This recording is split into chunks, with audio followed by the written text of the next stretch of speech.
Em 2010, uma pessoa pagou 10 mil bitcoins por 2 pizzas.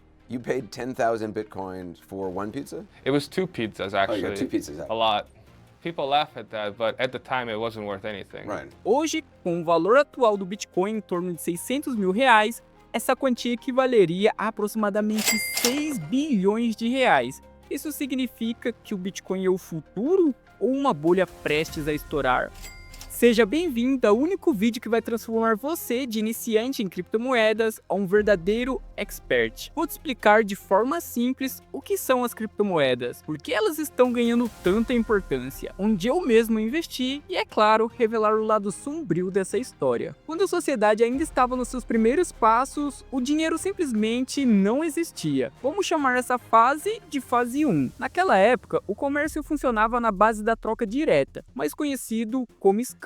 Se alguém precisava de trigo, tinha que encontrar outra pessoa disposta a trocar trigo por algo de valor equivalente, como tecidos ou ferramentas. O problema é que nem sempre havia coincidência de interesses, e isso tornava as trocas difíceis.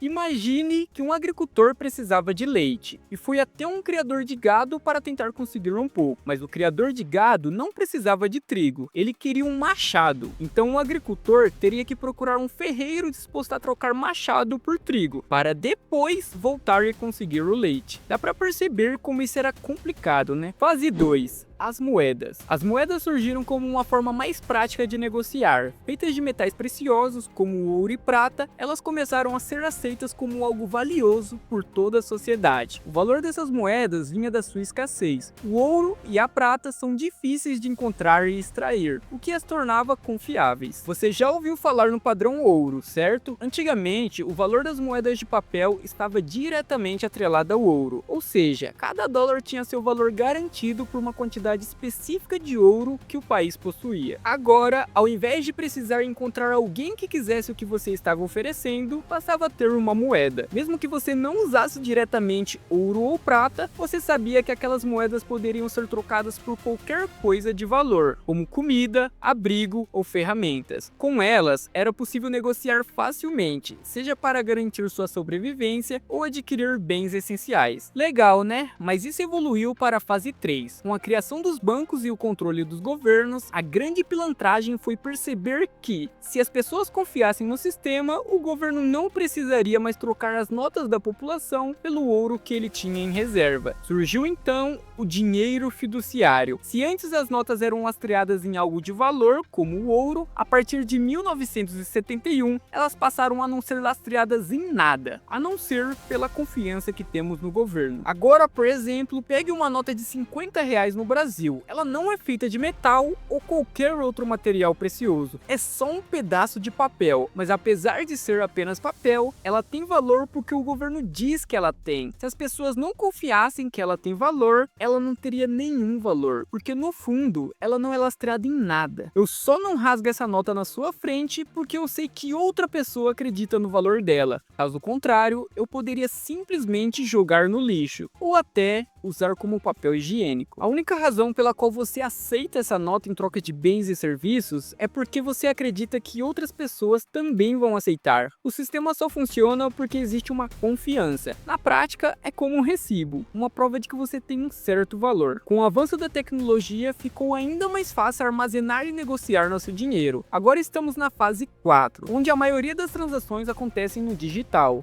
Cada vez mais pessoas compram online, usam cartões de crédito, Pix e nem sequer encostam em nota de papel. O dinheiro físico virou praticamente uma lenda urbana, e o mais bizarro, ele nem existe de verdade. Não são mais moedas, notas ou ouro. Tudo se resume a números numa planilha de um banco. Quando eu compro um livro na Amazon, por exemplo, não tem ninguém contando cédulas nos bastidores. O que acontece? O banco simplesmente dita os números. Minha conta tem 30 reais a menos, a conta da Amazon tem 30 reais a mais. Só isso, um simples ajuste no Excel dos bancos e pronto. Dinheiro mágico mudou de dono. Triste, mas esse negócio tá piscando, velho. E é exatamente por isso que eu te contei toda essa história. para te mostrar onde as criptomoedas entram nessa jogada. Muita gente acha que elas são a evolução natural do dinheiro, uma forma de troca mais prática, mais segura e o melhor, sem a burocracia dos bancos e principalmente sem a interferência de políticos incompetentes e corruptos. Fase 5. Agora chegamos no dinheiro 100% virtual. Eu sei que a logo do Bitcoin parece uma moeda de ouro, mas esquece isso, elas não existem fisicamente. Nada de ouro, prata ou papel. As criptos são puro código. Mas como isso funciona? Simples. Imagina uma planilha gigante registrando todas as transações. O conceito básico continua o mesmo. Se eu mando um BTC para você, essa planilha anota que o meu saldo diminuiu e o seu aumentou. A grande diferença, com o dinheiro tradicional, cada banco tem sua própria planilha privada controlada por eles. Já com as criptos, existe uma única planilha global e qualquer pessoa pode acessá-la. Isso é o que chamamos de livro-razão. Ok, mas qual é o grande alvoroço? Por que tem tanta gente empolgada com isso? Simples. As criptomoedas são descentralizadas. Isso significa que não existe um banco ou governo no controle. Essa planilha gigante não fica escondida nos cofres de um banco estatal ou privado. Ela é pública e tem milhares de cópias espalhadas pelo mundo. Qualquer pessoa que faça parte da rede tem uma cópia. Talvez você já tenha ouvido falar de mineração de criptomoeda ou mineração de Bitcoin. Isso aqui é uma fábrica de bitcoins, conhecida como mineradora. Parece uma coisa de ficção científica, mas nada mais é do que um monte de computador processando transações nessa planilha gigante que é a blockchain. Hoje, existem mais de 1 milhão de mineradores de Bitcoin espalhados pelo mundo. E o Bitcoin, bom, ele é só um dos exemplos de criptomoeda. Mas por que esses caras fazem isso? Simples, porque dá dinheiro. Se você coloca o seu computador para minerar Bitcoin, você recebe Bitcoins como recompensa. É tipo um sistema onde quem mantém a rede funcionando ganha pelo serviço prestado. Agora, o que isso significa na prática? Vamos lá, digamos que eu queira comprar uma Porsche e pagar com um Bitcoin. A loja não precisa ligar para banco nenhum. Em vez disso, ela consulta a rede, que é formada por milhares de computadores ao redor do mundo. Se eu tenho esse Bitcoin na minha carteira, a rede confirma a transação e pronto. Sem gerente de banco querendo saber qual a origem do seu dinheiro, sem governo metendo a mão, sem burocracia. E mais, essa rede descentralizada impede que alguém tente fraudar o sistema. Por exemplo, se eu tentasse hackear um computador e me dar bitcoins falsos, o sistema identificaria na hora. Afinal, 99,9% das cópias da planilha mostrariam uma informação diferente daquela que eu tentei adulterar. Resultado?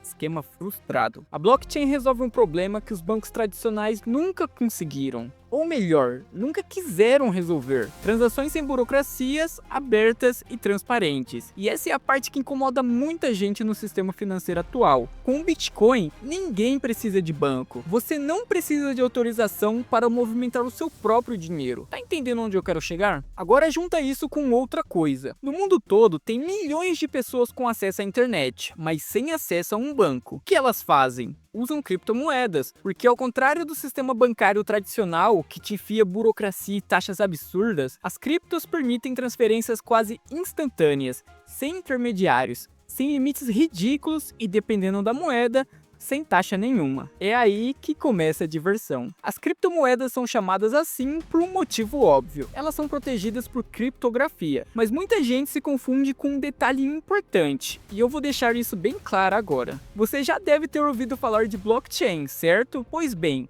blockchain não é Bitcoin, e muito menos uma moeda. Blockchain é simplesmente um método seguro de organizar um livro-razão digital. Lembra da planilha onde todas as transações são registradas? O blockchain pega essa planilha e divide em blocos. Sempre que alguém faz um pagamento com Bitcoin, essa transação vira um novo bloco. E cada bloco tem algumas informações essenciais: quem pagou, quem recebeu, quanto foi pago, um hash, que é o identificador único, e o hash do bloco anterior. Isso cria uma sequência encadeada de blocos.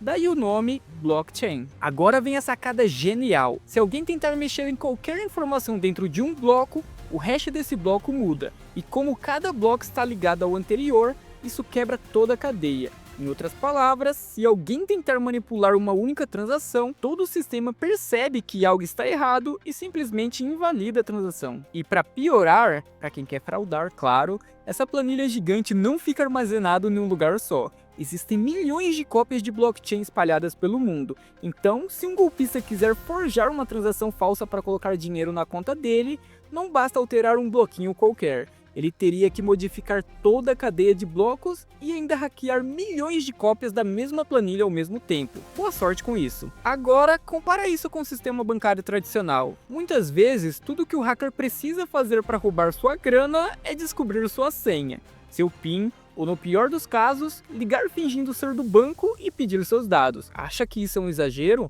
Pergunta para quem já caiu no golpe de cartão clonado. A blockchain não é perfeita, mas quando o assunto é segurança, ela é infinitamente mais difícil de fraudar do que o sistema financeiro tradicional. E isso, meu amigo, deixa muita gente incomodada. Então, claro, as criptomoedas têm seus problemas, não se engane. Eu vou falar sobre isso logo, mas espero que até aqui já tenha ficado bem claro o porquê tanta gente está empolgada com essa história toda. Agora, vamos falar de investimento. Se você já ouviu falar de pessoas investindo em criptos, é porque elas estão trocando dinheiro tradicional, tipo reais, por moedas digitais como o Bitcoin. A ideia é esperar que essas criptomoedas bombem e se torne a próxima grande novidade, fazendo com que o valor delas suba. Quando isso acontecer, elas vão poder gastar ou trocar essas criptomoedas por mais reais do que pagaram. Mas olha, eu vou ser bem sincero com você, o que muita gente está fazendo é simplesmente correr do descontrole das moedas fiduciárias. O pessoal já percebeu que o real, o dólar, essas moedas controladas pelos governos não valem nada se não tiverem a confiança do povo. Por favor, me ajuda. E o que é pior, os governos estão imprimindo dinheiro pra caramba, jogando a inflação lá em cima. Então muita gente prefere manter o dinheiro em Bitcoin, que não tem dono, não tem banco e não sofre as influências de governos malucos. Bom, o que você realmente precisa decidir agora é qual criptomoeda escolher. O Bitcoin é a maior e a mais segura, porém ele é só a mais famosa entre mais de milhares de criptos que existem. Cada uma tem suas próprias características. Por exemplo, o Ethereum, o segundo mais popular, processa transações muito mais rápido que o Bitcoin. Aí tem o Cardano, que é considerado mais avançado tecnologicamente, e a Solana, que tem um algoritmo bem mais eficiente, com transações super rápidas e taxas mais baixas. Além disso, tem as stablecoins, como o USDT, que são atreladas ao valor do dólar, o que ajuda a manter o preço delas mais estável. Isso é interessante porque em um mercado que pode oscilar feito montanha-russa, essas stablecoins ajudam a manter uma reserva para aproveitar momentos oportunos. Ah, e se você está curtindo esse vídeo, não esquece de se inscrever no canal, tá? Eu realmente preciso do seu apoio para continuar trazendo mais conteúdos. Agora, deixa eu te mostrar onde eu investi. Só para deixar claro, eu não estou dando nenhuma recomendação de investimentos, beleza? Só estou compartilhando o que eu estou fazendo, mas você é quem decide o que fazer com o seu dinheiro. A maioria dessas criptos, eu só coloquei uma grana com a qual me sinto confortável em perder. Para ser bem sincero, eu vejo mais como uma aposta otimista do que um investimento sério, a não ser o Bitcoin, que eu acredito de verdade nos fundamentos, então eu trato como uma reserva de valor. E quem sabe eu grave um vídeo sobre isso mais pra frente, se a galera pedir. Bom, eu estou usando o celular para gravar, então não vai dar para eu mostrar aqui, mas vai estar aparecendo aqui para vocês. E como eu acabei de fazer um aporte recentemente, pode ter algumas alterações no que eu escrevi aqui no roteiro. Mas, enfim, eu coloquei aproximadamente 53% do meu portfólio em Bitcoin, 12% em Solana, 12% em Ethereum, 8% em Cardano e o restante, uns 15% em outras altcoins. Esse portfólio que eu comecei no início de 2025 tem sido uma montanha russa, sobe e desce o tempo todo. O que eu posso te garantir é que as criptos estão em um momento de otimismo, mas também num cenário bem instável, porque estamos vivendo topos históricos e elas podem entrar num cenário de correção agora. E é aí que entra o lado sombrio delas. Um dos maiores problemas é exatamente esse. A razão pela qual muita gente ainda não leva as criptos a sério é a volatilidade. Como elas são super novas e totalmente digitais, ao contrário de algo sólido como o ouro, ainda não tem um consenso sobre quanto ela realmente deveria valer. O que isso significa na prática? preços especulativos. As criptos disparam quando aparece uma notícia positiva e despencam quando uma pessoa influente como Elon Musk resolve dar uma tweetada sobre elas. Outro ponto que não dá para ignorar é que as criptos ainda não são amplamente aceitas como forma de pagamento. Olha, até dá para usar criptos para reservar viagens ou fazer doações para o Wikipedia, mas várias empresas grandes como a Microsoft, Tesla e até o Burger King já prometeram que iam aceitar Bitcoin e depois, mudaram de ideia. Parece que a promessa era só para dar um gostinho, né? E tem a questão ambiental também. A segurança das criptos vem do fato de que as transações são verificadas por um monte de computadores, o que, adivinha, consome uma energia danada. Mas cá entre nós, o sistema bancário tradicional também consome energia pra caramba. E claro, a falta de regulamentação é um ponto de preocupação. Muita gente vê as criptos como a moeda dos criminosos, né? Mas aqui vai uma informação que ninguém te conta. Os números não confirmam isso. De acordo com a Chain Analysis, apenas 0,34% das transações com cripto envolvem atividades criminosas, enquanto até 5% das transações em dinheiro tradicional estão ligadas ao crime. O que acontece é que muita gente acha que criptos como Bitcoin são anônimas, mas na real, elas são pseudônimas. Ou seja, a galera não vê dados pessoais, mas a chave pública de cada transação tá lá, registrada no blockchain para sempre. No fim das contas, o dinheiro em espécie é o queridinho dos criminosos, porque é mais difícil de rastrear. Também surgiram algumas situações bem curiosas por causa das criptos. Por exemplo, você já deve ter ouvido falar de uma NFT, ou token não fungível. Se você ainda não sabe o que é, pode se preparar, porque isso pode ser bem confuso no começo. Mas você deve lembrar quando o Neymar atualizou a foto de perfil dele com a foto desse macaco. Pois é, isso é uma NFT.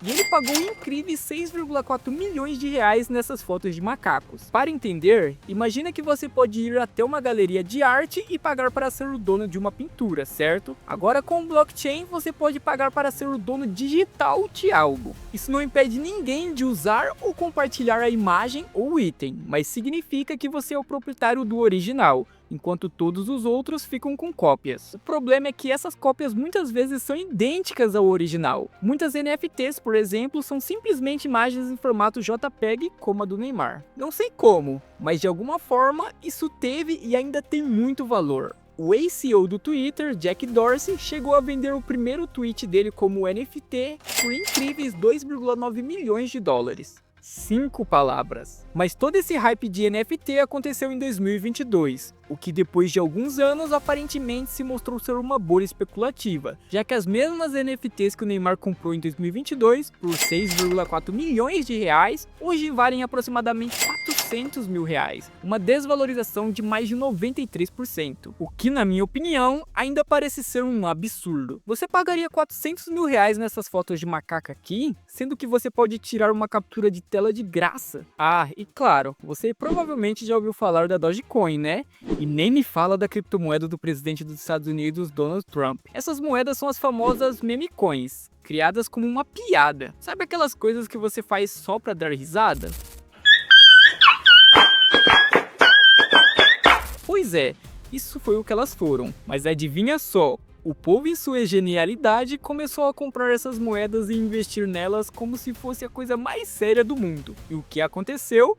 O valor disparou. Agora temos gente que ficou milionária simplesmente por ter comprado Dogecoin ou outras dessas meme coins enquanto ainda estavam em preço de banana. Vai entender, né? Mas olha, se você achou esse vídeo útil e já se inscreveu no canal, que tal dar uma força e compartilhar com algum amigo ou com a sua família? Vai que eles também aprendem algo novo. Eu realmente ficaria grato. Meu nome é Robson Xavier e a gente se vê no próximo vídeo.